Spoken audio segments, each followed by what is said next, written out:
Abramos as nossas Bíblias em Juízes. Em Juízes. Parece que o pastor Jackson não sabe pregar outra coisa, né? No último dia foi Gideão. Hoje eu vou perambular ali por Débora, amém?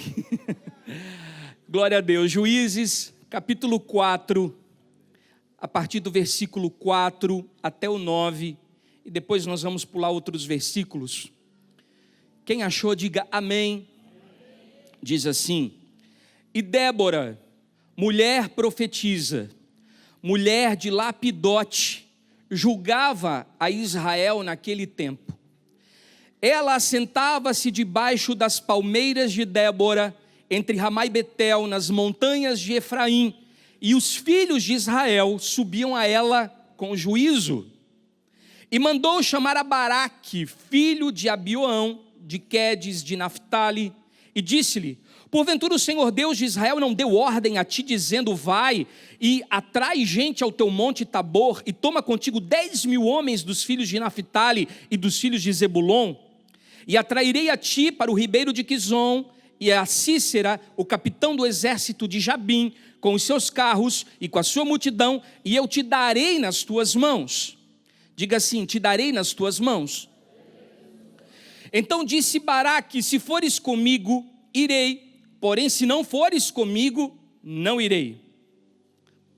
E disse ela: certamente eu irei contigo, porém não será mais a honra tua essa jornada que estás iniciando, pois a mão de uma mulher o Senhor irá levantar para vencer a Sísera. E Débora se levantou e partiu com Baraque para Quedes.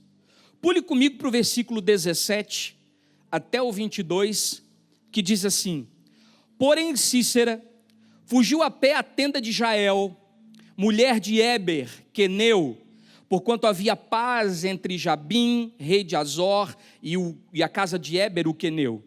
Repita assim comigo: havia paz. E Jael saiu ao encontro de Sísera e disse-lhe: entra, meu senhor, entra aqui, não temas. Ele entrou na sua tenda, então ela o deitou e o cobriu com uma coberta. Então ele lhe disse: dá-me agora, peço-te, de beber um copo d'água, porque eu tenho muita sede. Então ela abriu um odre de couro e lhe deu leite e fez-lhe o beber e depois o cobriu. E ela lhe disse: põe-te à porta da tenda, e há de ser que se alguém vier e te perguntar: há alguém aqui? Responderás: não. Então Jael, mulher de Éber, tomou uma estaca da tenda e lançou mão de um martelo, e chegou-se mansamente a ele. Ele cravou a estaca na fonte, de sorte que penetrou a terra. Estando ele, porém, num profundo sono, e já muito cansado, e assim morreu. E eis que, seguindo Baraque a Sísera, Jael lhe saiu ao encontro e disse-lhe: vem e mostra-te o homem que buscas. E foi a ela, e eis que Sísera jazia morto com uma estaca na têmpora. Amém? Curve sua cabeça, põe a mão no seu coração, faça a sua oração pessoal ao Senhor, a sua oração íntima a Deus, não conduzida por homens, não conduzida por representantes, mas que você possa entender que o seu acesso ao trono da graça, ele foi escancarado quando ele disse: está consumado, e pela graça nós somos justificados e habilitados para acessar esse lugar. O Senhor tem uma palavra para o seu coração nesta noite, mas nós precisamos abandonar a nossa forma de enxergar as coisas e pedir que o Senhor nos dê uma visão profética e espiritual das realidades que precisam se manifestar diante de nós. Assim nós te agradecemos, Espírito Santo. Amém? Graças a Deus. Bom, eu quero falar nessa noite sobre uma modalidade ou um estilo de igreja que é a igreja no padrão de Jael. Esse texto é um texto muito curioso, porque por conta da omissão de um homem banana, Deus teve que levantar uma mulher e colocá-la em risco. Talvez seja muito oportuno, depois de um retiro de homens, nós falarmos um pouco sobre isso, mas essa não é a tônica da mensagem. Imagine que Deus promete a Baraque entregar todo o exército inimigo nas suas mãos, e por mais fortificados que eles fossem, por mais audaciosos que eles fossem, ainda assim o Senhor os entregaria nas mãos de Baraque. Mas ele disse: olha, Débora, se tu não fores comigo, eu não vou. Porque havia medo no coração de Baraque. Ele estava dizendo: se tu não estiveres do meu lado, se tu não estiveres para segurar as minhas mãos, se tu não estiveres a cavalgar comigo e guerrear comigo, então não vai ter guerra, eu não vou entrar nessa peleja. Mesmo Deus prometendo que a guerra era certamente dele, seguramente era uma vitória ganha, mas mesmo assim ele resolve dar um passo para trás e trazer Débora com ele. E por conta disso, Jael acaba correndo um risco eminente de morrer nas mãos, ou talvez dos amigos, ou talvez dos inimigos, porque quando você está no meio de uma batalha, você precisa buscar o discernimento do alto, e não saber qual é o lado certo ou qual é o lado errado, mas o lado justo. E é preciso nós buscarmos esse tipo de entendimento da parte de Deus. Mas o fato é que Jael mata o inimigo dentro de casa. Repita assim comigo: Jael mata o inimigo dentro da própria casa. Ela traz o general do exército inimigo para dentro da sua tenda. E sabe que Jael significa ibex. Eu não sei se você costuma assistir esses programas como Discovery Channel, esses canais de animais. E eu não sei se você já viu aquelas cabras montanhesas.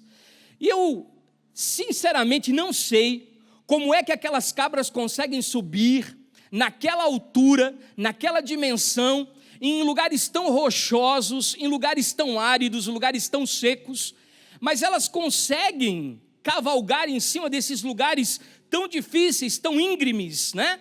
E elas acabam alcançando os lugares altos. Então, Jael, ela tinha essa característica dessa cabra montanhesa. Ela era corajosa, ela era impetuosa, ela tinha agilidade e ela tinha força. A igreja que o Senhor está procurando nesses dias é uma igreja corajosa, que não se amedronta, que não foge, que não corre, que não se esconde. É uma igreja ágil, ela dá respostas contextualizadas para as demandas emergenciais da sociedade que batem na sua porta todos os dias. É uma igreja forte, e quando eu falo de força, eu não estou falando somente de um poder do ponto de vista humano, mas eu estou falando de autoridade espiritual que vem sob um caráter refinado. Jade, ela poderia ter sido considerada uma ameaça muito, mas muito de longe, muito frágil, muito fraca, porque ela era uma nômade, ela era uma beduína, uma mulher que vivia de lugar em lugar, uma peregrina, como diz a canção, em terras distantes, aguardando por algo maior. Essa era a mulher chamada Jael, uma peregrina em terras distantes que aguardava por algo diferenciado na sua história. E ela tinha acesso a lugares altos. Repita assim comigo: lugares altos. Hoje nós estamos nos contentando com os vales. Hoje nós estamos nos contentando com os lugares baixos. Hoje nós estamos descendo à altura de guerras e lutas que já não fazem mais sentido para o momento que Deus está propondo para a sua igreja. Hoje nós estamos nos envolvendo com situações ordinárias, rotineiras, corriqueiras, que fogem completamente do plano original de Deus. Hoje nós estamos nos envolvendo e estamos dando nosso coração para coisas que não merecem a nossa atenção, que não merecem o nosso foco, quando nós deveríamos nos posturar e nos posicionar a subirmos os lugares altos. Ah, como eu tenho saudade dos lugares altos. Os lugares altos, eles são lugares de sacrifício. Você pode lembrar de Abraão caminhando com Isaac, Isaac sendo o próprio sacrifício, e eles subindo a montanha, ao lugar onde ele seria entregue como uma primícia ao Senhor. Você vê que lugares altos estão os lugares das grandes revelações, são os lugares onde nós recebemos as diretivas de Deus. Imagine Moisés subindo ao monte, num lugar em que nenhum homem gostaria de subir, e recebendo diretamente da parte de Deus os mandamentos, e ele se tornou, embora fosse um homem manso, o maior legislador da história. Um homem que recebeu da parte de Deus uma revelação de como o povo de Deus deveria se portar. Nos lugares altos são os lugares de segurança. Gostei muito da oração da pastora Vanessa aqui para Josi, falando sobre o esconderijo do Altíssimo, a sombra do Onipotente, o lugar onde há descanso e segurança. Davi, ele olhava para os montes, de onde ele via o quê? O socorro. O socorro que era presente no momento da tribulação vinha dos lugares altos. Dos lugares altos vem a nossa transformação, e eu posso lembrá-los talvez do Monte Tabor, onde Jesus foi transfigurado, e do meio do centro de Jesus surgiu a glória manifesta, e os discípulos que estavam ali ficaram estarrecidos diante daquilo que estavam vendo. Os lugares altos são lugares de guerra. São os lugares onde Elias, ele crava um embate forte contra os profetas de Baal no Monte Carmelo. E sabe de uma coisa? Entenda, são guerras que não são nossas, mas nós precisamos participar delas, porque são guerras de altares. São guerras entre principados, potestades e hostes, e muitas vezes nós achamos que isso não influencia, mas isso está influenciando diretamente o nosso comportamento, a nossa mentalidade, os nossos casamentos, a educação dos nossos filhos, a maneira com que nós conduzimos o ministério, a maneira como nós conduzimos os nossos negócios, porque nós estamos travando uma batalha espiritual. Mas nós precisamos voltar para os lugares altos. Talvez quando nós subíamos um monte para orar, e há quantos de nós, há quanto tempo não fizemos mais isso? Subir aos montes para ter um clamor diante de Deus. Achamos que isso é algo do passado, achamos que isso é algo ultrapassado, achamos que isso já não combina mais, porque agora eu sou um crente maduro. Talvez você tenha se tornado um crente frio, porque Deus, ele não negocia os seus valores fundamentais, e a oração, a adoração, a intercessão ainda continua sendo um papel de todo cristão. E talvez subir a montanha não era apenas um sacrifício físico, não era apenas um sacrifício de hora, de momento, mas era sobretudo uma demonstração de Deus, nos apontando que para os futuros anos nós deveríamos ocupar os lugares altos. Nós deveríamos estar nos lugares de influência. Israel é essa igreja que ocupa os lugares altos. E os lugares altos, eles vão te dar uma posição privilegiada. Os lugares altos vão escancarar a sua visão para que você enxergue além daquilo que a sua alma tem visto. Os lugares altos te darão uma gana no espírito para te levar adiante, porque você vai começar a ter uma visão de águia, uma visão de longo alcance, uma visão futurista, uma visão profética, uma unção interpretativa do próximo ciclo ou da próxima estação da igreja que ainda está por vir.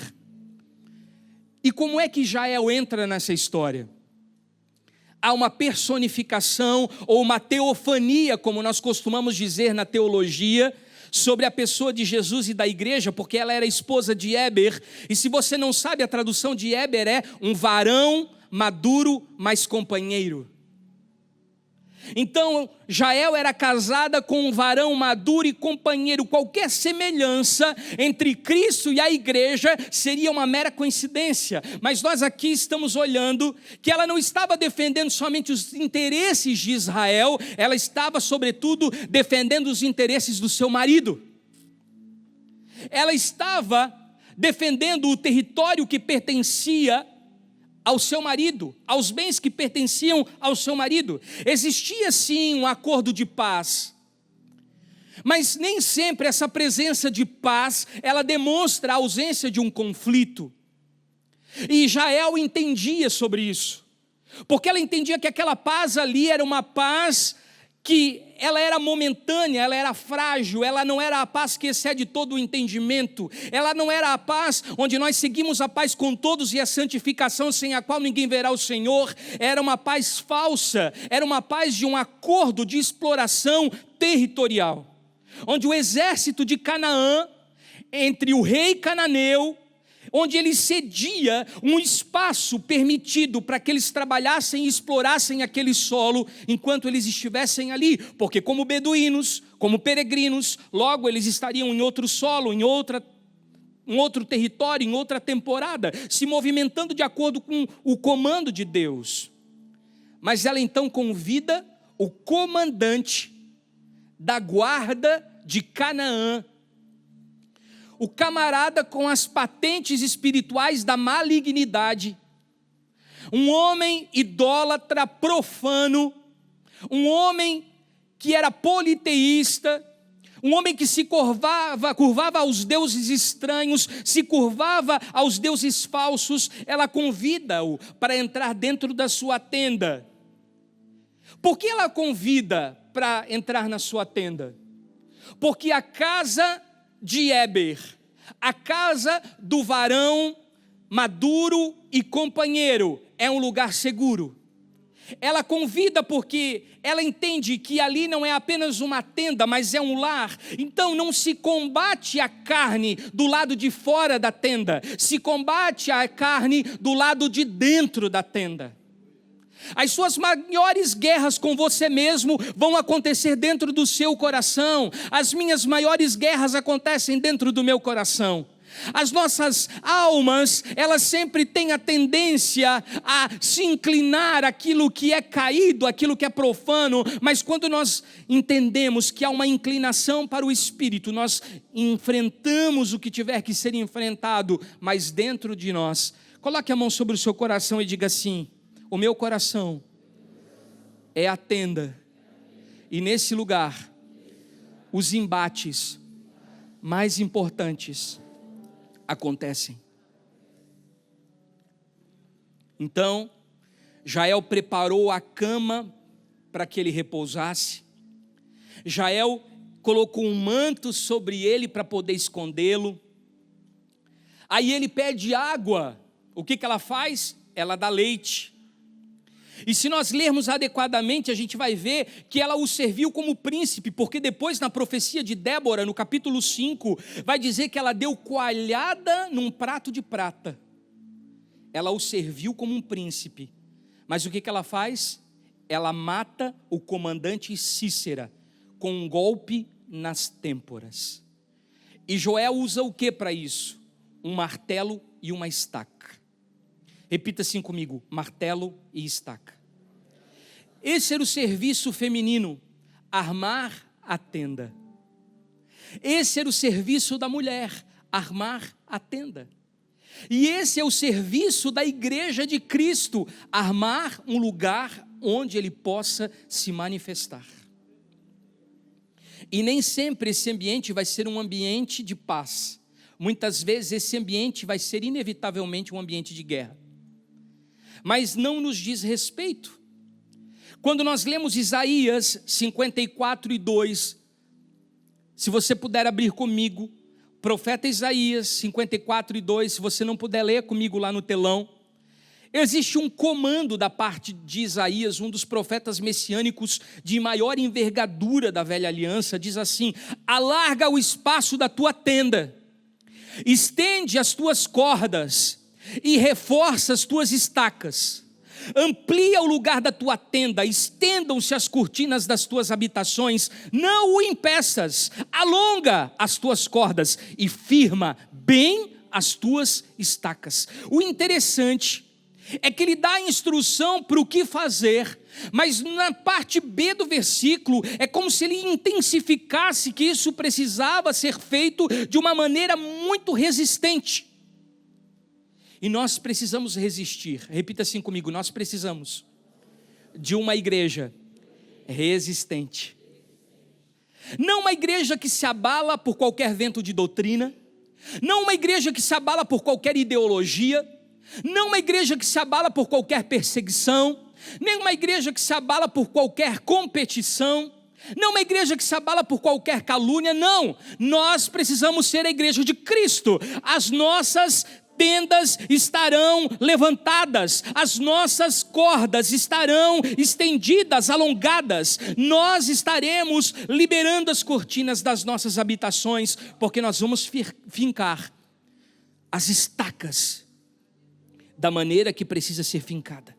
Então essa profecia messiânica do Velho Testamento, ela trata do Evangelho de Cristo, mas sobretudo do papel da igreja no Evangelho de Cristo. Repita assim comigo: esse é meu papel. Então, obviamente, se tratando da expansão e da missão da igreja, como uma grande comissão, nós temos 3 passos importantes aqui. O primeiro passo é ampliar a tenda. Repita comigo: ampliar a tenda. Se você está anotando, anote isso. E a tenda, ela não simboliza apenas um lugar de segurança, ela não simboliza somente um lugar de proteção, mas a tenda, ela guarda aquilo que a casa tem de mais importante, que são as pessoas. A tenda, ela é a moradia, ela é o habitat, ela é o lar. E ela representa esse lugar plural, coletivo, inclusivo, que congrega pessoas do mesmo clã, debaixo do mesmo teto, e ali eles formam uma tribo forte. Em hebraico, essa palavra tenda, ela tem 2 significados. A primeira delas é Ohel, e a segunda é Sucat, onde vem a palavra Sucote. Ohel, ele está mais ligado às teofanias do Eterno, às aparições de Deus na velha aliança, porque é onde eles preparavam um lugar onde Deus pudesse se manifestar, o que nós chamamos de biblicamente de tenda da congregação, lá em Gênesis 21 e 27, Êxodo 33, já a Sucate, ou Sucote, ela provém do tabernáculo, porque ela, embora seja a mesma palavra para templo, ela também é usada dentro de uma aliança eterna, firmada entre Deus e os homens. Quantos estão me entendendo sobre isso? Então, quando Deus está nos dando uma ordenança para nós expandirmos a nossa tenda, nós precisamos buscar a orientação do Espírito Santo para saber para que lado nós devemos ampliar a nossa rede de relacionamentos espirituais, porque esses relacionamentos, eles podem proporcionar o seu amadurecimento ou eles podem atrasar a obra de Deus na sua vida.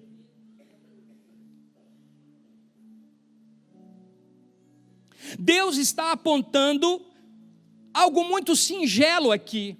Há um casal de amigos nossos que recentemente começaram uma obra e a casa estava linda quando eles receberam a visita do pessoal que cuidava da geologia, da geografia do local, e disseram que aquele lugar era um lugar que era de proteção ambiental e que eles não poderiam construir ali. Embora eles construíssem a casa exatamente dentro de todas as especificações da engenharia, uma parte pequena da casa havia sido pega no controle do satélite, exatamente num lugar e num território onde não poderia ser construído. Quando nós vamos construir algo para Deus, nós sabemos onde estamos construindo. Quando nós vamos construir algo para Deus, é porque estamos construindo para nós ou para Ele? Para que lado nós podemos expandir? Com quem nós podemos contar? Quem são as pessoas que estarão ao nosso lado para movimentar esse trabalho? Entenda, a tenda ela te protege, mas ela não te prende. Quando a tenda te prender, é porque você colocou no lugar errado, porque a tenda passou a ser uma prisão.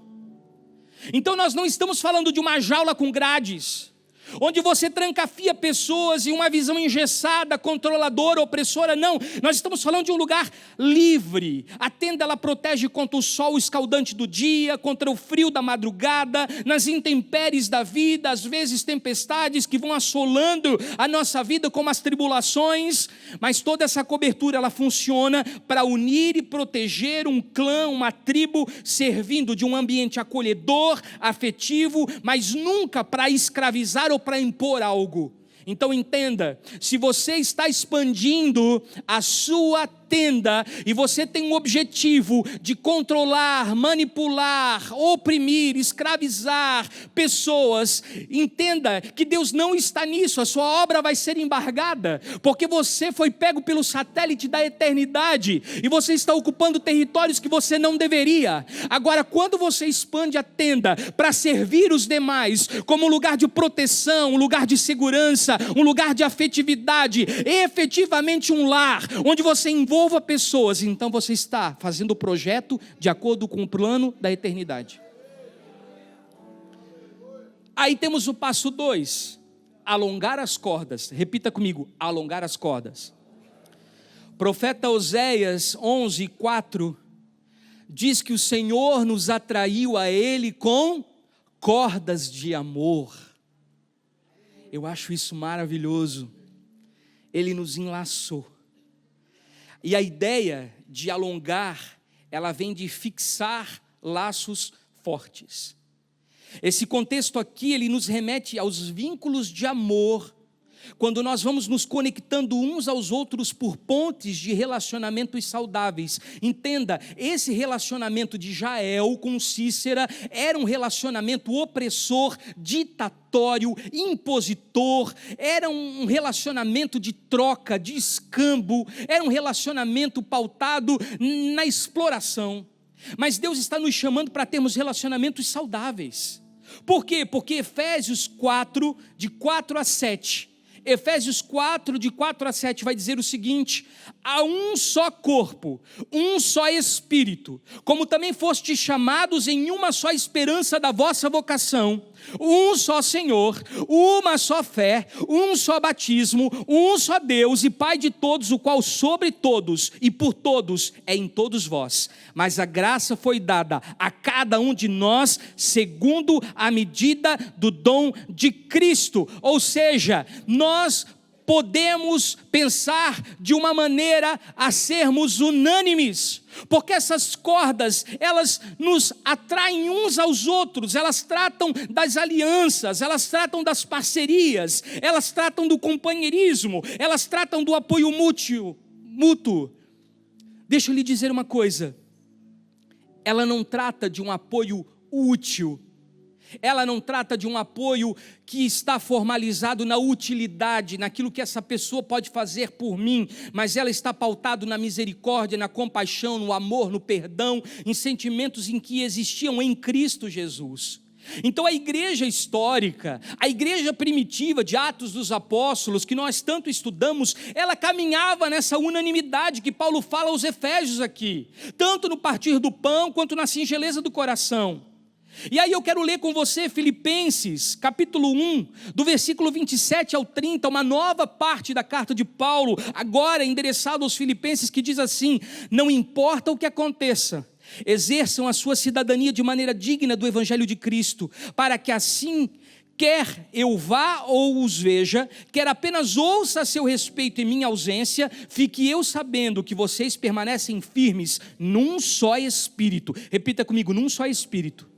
Lutando unânimes pela fé do Evangelho do Reino, sem de forma alguma deixar intimidar por aqueles que se opõem a vocês. Para eles isso é um sinal de destruição, mas para vocês de salvação, e isso é da parte de Deus, pois vocês foi dado o privilégio de não apenas crer em Cristo, mas também de sofrer por Ele, já que estão passando pelo mesmo combate que viram enfrentar e agora ouvem e que ainda eu enfrento. Deixa eu lhe dizer uma coisa, passar por luta sozinho é triste.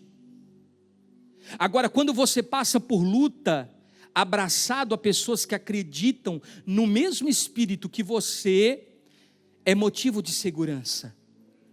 Deixa eu explicar algo para você aqui. A igreja primitiva, ela era unida pelo mesmo Espírito. Repita comigo, pelo mesmo Espírito. Olhe para a pessoa que está ao seu lado e diga assim: não era pela mesma alma. Então não tinha vontade de A, não tinha vontade de B, não tinha vontade de C, não tinha vontade de D. Não importava o que o outro pensava, o que o outro dizia, o que o outro queria, qual era a necessidade de um, qual era o desejo do outro, qual era o sonho do outro. Importava que eles conseguiam ser unânimes em algo que os unia. Quando você começa a ser individualista, a buscar somente o seu ponto de vista, somente os seus desejos, dentro do seu tempo, da sua vontade, dos seus critérios, você está buscando em uma só alma. E você junta adeptos aos seus desejos da alma para alcançar os lugares que você quer. Agora Deus quer que nós tenhamos um só espírito. Quando nós temos unanimidade de espírito, nós conseguimos conciliar todas as diferenças. E como dizia o líder do exército da salvação, sejamos unânimes naquilo que é essencial e extremamente flexíveis naquilo que é periférico. O que não importa, não importa, mas o que importa, a gente precisa estar de mãos dadas. E o terceiro passo: reforça as tuas estacas. Repita comigo: reforçar as estacas. Estacas, meu irmão, estão ligadas nada mais, nada menos do que a própria pessoa de Jesus, porque estão ligadas à base sustentadora da tenda, estão ligadas ao fundamento da tenda. Então é importante nós nos movimentarmos sempre sobre quem? Sobre Cristo. Não é sobre os desejos de homens, não é sobre a vontade de pessoas, não é sobre a expectativa do povo, não, é sobre nós nos movimentarmos sobre Cristo, a pedra angular, o sustentáculo da nossa fé, o pavimento sobre o qual nós, como sábios construtores, devemos edificar dia após dia. Isso vai nos levar a remir o tempo. Repita assim comigo: remir o tempo. Quando você fundamenta a sua vida sobre a pessoa de Cristo, você consegue diminuir o tempo de espera na fila de Deus. Você antecipa o propósito de Deus, você antecipa o seu destino profético, porque você encontrou de fato o caminho, você encontrou a verdade, você encontrou a vida. E não existe outro mediador entre Deus e os homens a não ser Jesus Cristo, o Senhor. Ele é a base que vai te dar ligação em banda larga ao trono da graça de Deus. Então muitas vezes nós realizamos grandes feitos sobrenaturais, mas elas estão sendo realizadas sobre fundamentos errados, sobre bases equivocadas. Você pode ser extraordinariamente produtivo, mas se o seu fundamento não for Jesus, você está sendo reprovado.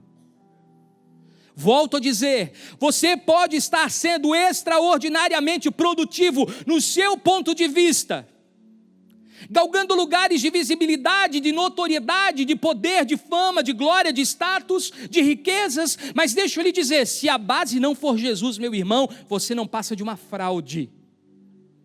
Deus está nos chamando para nós termos como sustentação da nossa vida Cristo. E aí nós podemos ter Efésios capítulo 3, do versículo 17 em diante, que diz assim: conforme a graça de Deus. Paulo é maravilhoso, ele é incrível. Jesus é maravilhoso, mas Paulo tem seus méritos. Conforme a graça de Deus que me foi concedida, eu, como sábio construtor, lancei o alicerce, e outro está construindo sobre ele. Contudo, veja cada um como constrói. Olha para a pessoa que está ao seu lado e diga assim: eu estou construindo a minha parte, e eu estou fazendo de tudo para fazer no lugar certo. Então cuida como é que você está construindo aí o outro lado, porque se um de nós aqui construir errado, vai tudo para o chão.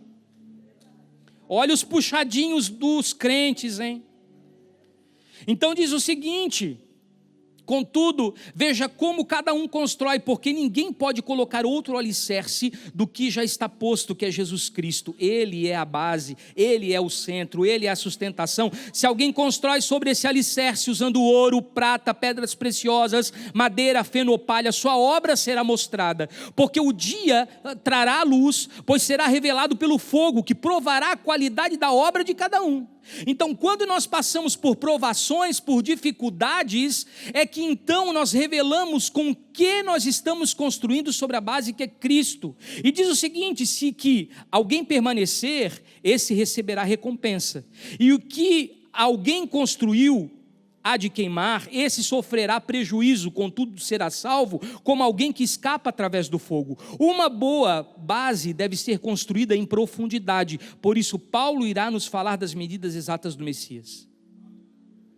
Por isso que Paulo fala sobre a largura, a altura, a profundidade, para que a gente possa viver um projeto exato da parte de Deus. Repita assim comigo: eu preciso viver o projeto exato de Deus para a minha vida. E pastor Jackson, por que ela cravou com esse martelo exatamente nas têmporas, né? O que a gente chama comumente de fonte. Por que foi exatamente na fonte que esse cravo ultrapassou? Por quê? Porque essa área, embora elas sejam sensíveis demais, elas são extremamente importantes. Cícera intimidava trazendo o quê? Medo. Lembra que Baraque tinha medo do capitão? Ele não tinha nem medo do rei de Canaã, ele tinha medo do comandante. Cícera tinha o poder de intimidar. Cícero tinha poder de fazer com que um homem como Baraque precisasse da ajuda de Débora para poder ir à guerra. Porque o medo fazia com que ele retrocedesse. Então, Cícera intimidava trazendo medo. Foi por isso que Baraque, ele pediu para Débora para acompanhar na guerra, porque com medo do comandante. Mas com o tempo você começa a descobrir que o tambor mais vazio é o que faz mais barulho. O tambor mais vazio é o que faz mais barulho. Nós precisamos entender que o inimigo sempre vai tentar nos amedrontar para nós fugirmos da batalha. E por que essa região temporal? Porque ela está entre os olhos e os ouvidos.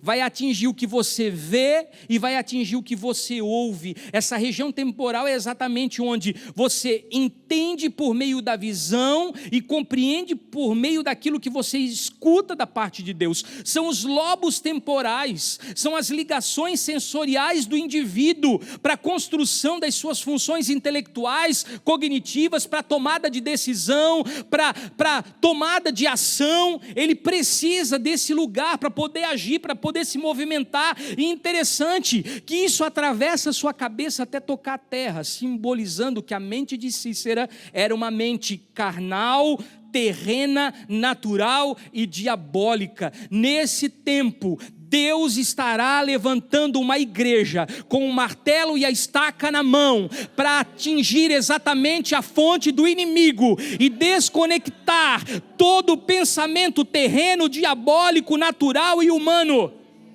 porque nós podemos ter uma mente humanizada. Essa tem sempre sido a minha frase. O grande exercício da religião é transformar homens em deuses, enquanto Deus, Ele se fez carne e habitou entre nós como homem. Então nós podemos sim ter uma espiritualidade humanizada, é até aceitável, um culto racional a Deus é pedido, mas eu não posso ter uma ideia humanista, porque isso é reprovável diante de Deus. Todo fundamento e influência humanista na sua mente e no seu coração precisa ser filtrado, precisa ser decantado, precisa ser depurado, porque talvez você não esteja construindo com prata, com ouro, com pedras preciosas, com metais nobres, você esteja construindo com palha e feno, e sabe o que vai acontecer? As provas virão, e você irá sucumbir, porque irá queimar. Você pode até sobreviver, mas o que você construiu vai ser vão. Você gastou seu tempo, você gastou seus dons, você gastou suas habilidades, você achou que estava construindo algo concreto diante de Deus, mas não, você estava construindo algo para você. E Juízes capítulo 5, 28 a 30, fala onde estava o ponto fraco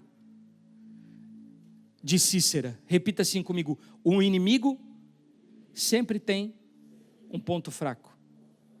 O que diz? Enquanto isso, a mãe de Cícera, com a demora das notícias, andava de um lado para o outro em sua casa. Aproximava-se da janela várias vezes, nervosa, para ver se o famoso blindado do filho estava de volta da batalha. E nada. No cântico profético de Débora, a mãe de Cícera teria perguntado: por que o seu carro se demora tanto? Por que está custando tanto a chegar o ruído dos seus carros? Estarão, quem sabe, Cícera e o seu exército repartindo os despojos? Estariam eles com as mulheres, cada um com roupas coloridas, com os despojos de Cícera, roupas bordadas, tecidos bordados no pescoço? Tudo isso era despojo. E Jael agiu por revelação.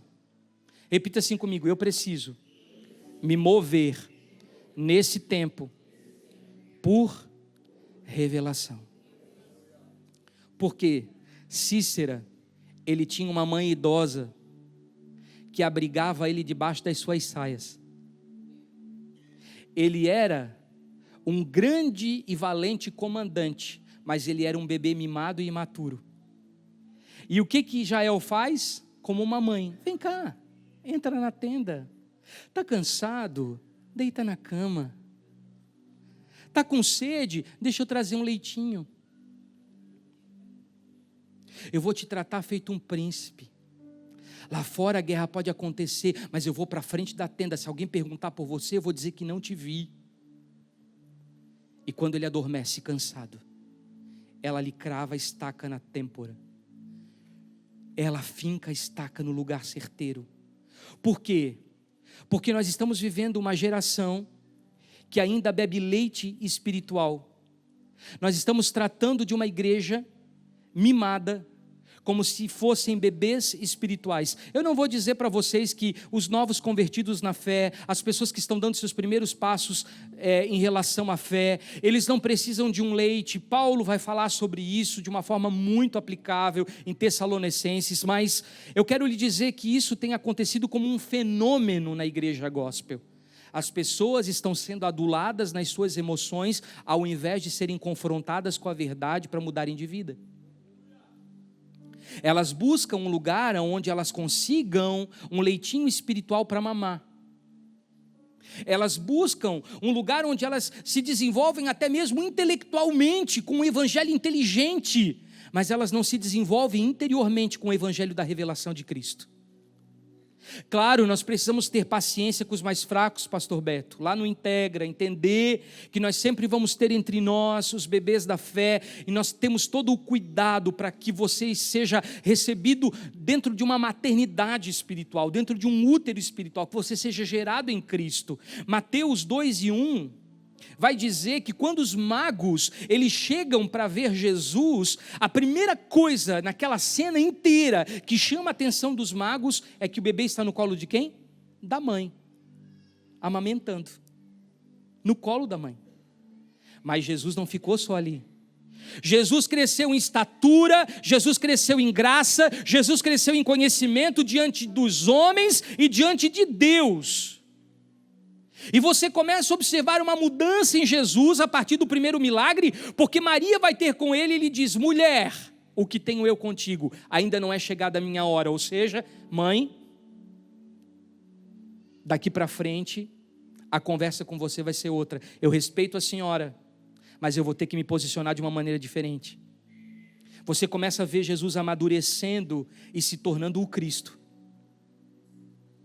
Você começa a perceber que agora ele estava sendo guiado especificamente pelo Pai. Paulo vai falar isso sobre a igreja de Tessalônica, em 1 de Tessalonicenses capítulo 2, do versículo 7 ao 11.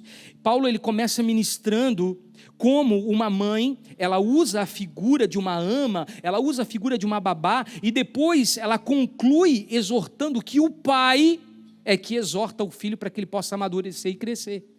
Como é que diz? 1 Tessalonicenses 2,7: antes fomos brandos entre vós, como a ama, como a babá, como a mamãe que cria os seus filhos. Agora pula lá para o outro. Assim nós, sendo-vos tão afeiçoados, de boa vontade, quiséramos comunicar-vos não somente o evangelho de Deus, mas ainda a nossa própria alma, porquanto nós éreis muito queridos. Agora pula para mim lá para o 11. O que diz o 11?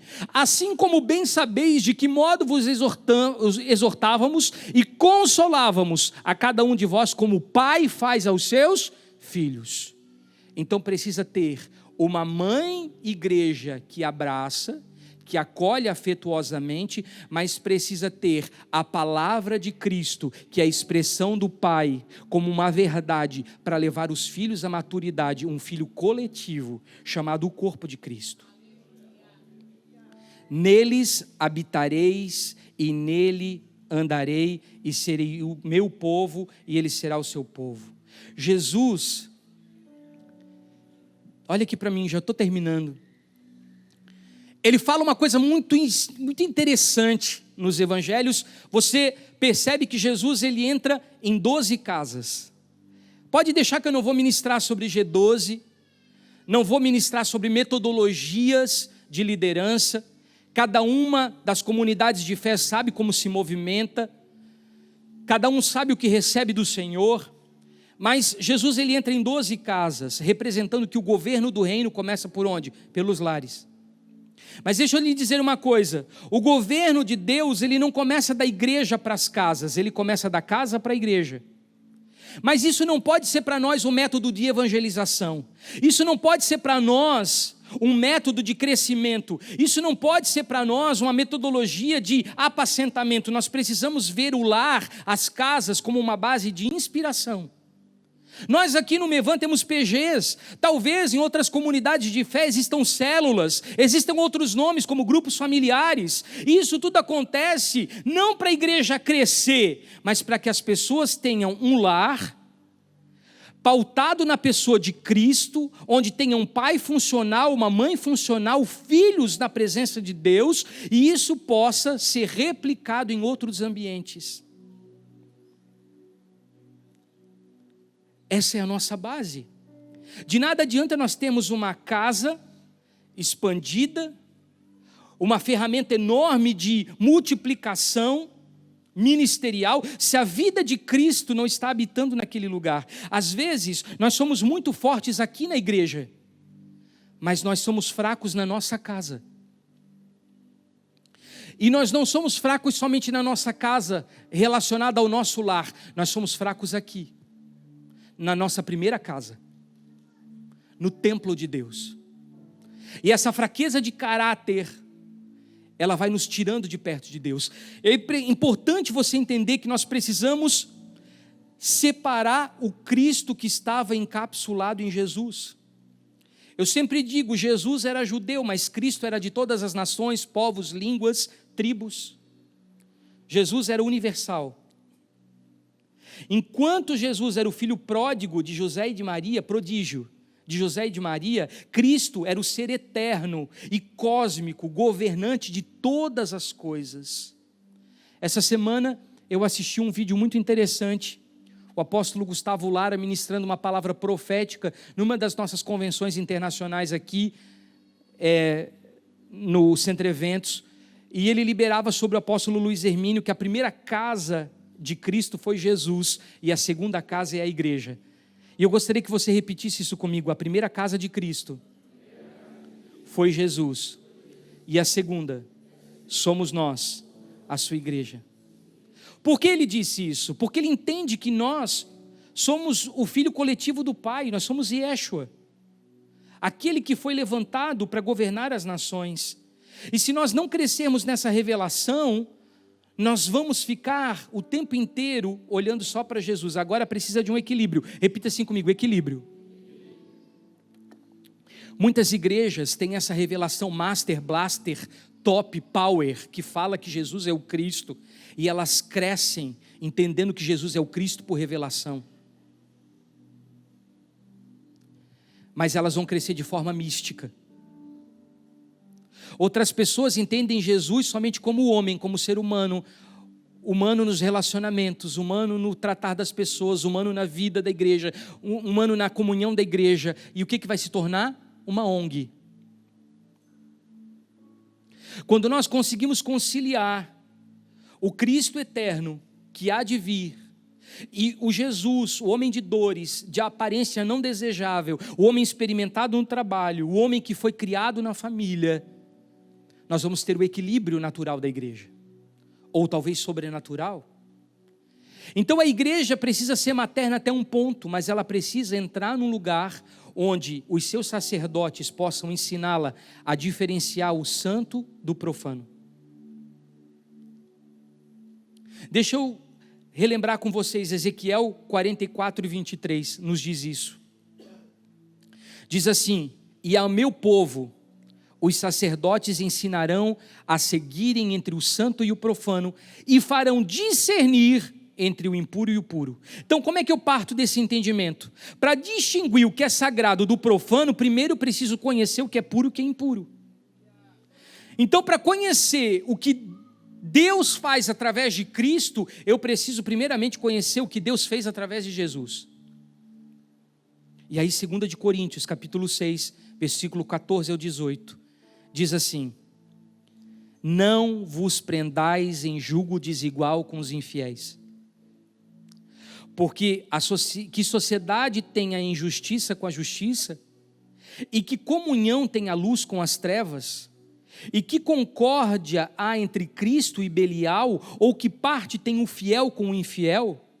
E que consenso tem o templo de Deus com os ídolos? Porque vós sois o templo do Deus vivente. Como Deus disse: nele habitarei e entre eles andarei, e eu serei o seu Deus e eles serão o meu povo. Por isso saí do meio deles, apartai-vos, diz o Senhor, e não toqueis em nada imundo. Eu vos receberei e eu serei para vós pai, e vós sereis para mim filhos e filhas, diz o Deus Todo-Poderoso. Deixa eu falar uma coisa para você. Talvez eu pudesse ficar somente na palavra de Ezequiel 44 e as pessoas pudessem dizer: ah, mas a graça nos basta, agora tudo é livre. Mas espera, eu estou lendo aqui um versículo da nova aliança sob a luz do novo pacto no Novo Testamento, e aqui Paulo está escrevendo aos Coríntios o que serve para as nossas vidas hoje, sobre nós termos uma inclinação de separar o santo do vil. Repita comigo: eu preciso aprender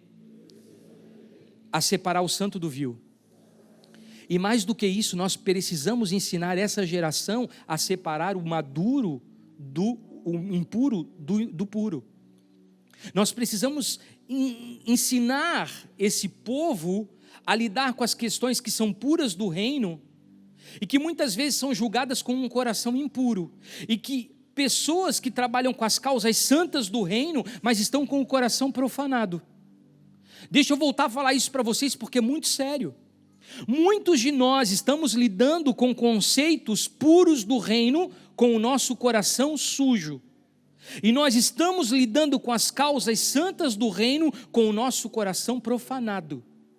Deus precisa separar o santo do vil de dentro do nosso coração. Se existe uma oração que nós precisamos fazer nesses dias, é essa: Senhor, separa o santo do vil, o sagrado do profano, aquilo que vem de ti e aquilo que vem da terra, aquilo que é nobre, aquilo que é celeste, aquilo que é divino, e aquilo que provém oriundo de lugares que nós nem imaginamos, mas que culturalmente, por conta do senso comum, nós fomos colocando na nossa vida.